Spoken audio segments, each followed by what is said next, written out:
শুক্রবার দুপুর 2টায় আল্লাহ তাআলার এই খাস নামটি 7 বার পড়েন, নিজের চোখে আপনি ফলাফল দেখে অবাক হয়ে যাবেন ইনশাআল্লাহ।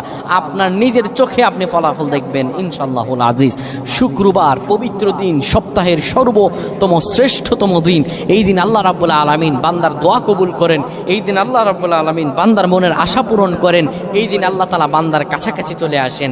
এই শুক্রবার দুপুর 2টা যখন হয়ে যায়, আপনি তখন দুনিয়াবী সব কাজগুলো বন্ধ করে মসজিদে কিংবা পবিত্র জায়গায় বসে যান। তারপরে আপনি কিবলামুখী হয়ে যান। এরপরে আপনি পড়েন আর রহমান আর রহমান 7 বার পড়বেন, 3 বার সূরা ইখলাস পড়বেন, 10 বার দুরূদ শরীফ পড়ে আল্লাহর কাছে দোয়া করবেন। আপনার মনের যত প্রয়োজন আছে, যত মনের ইচ্ছা আছে, আমার রব্বুল আলামিন আপনার সকল মনের চাওয়া পাওয়াগুলো আমার আল্লাহ কবুল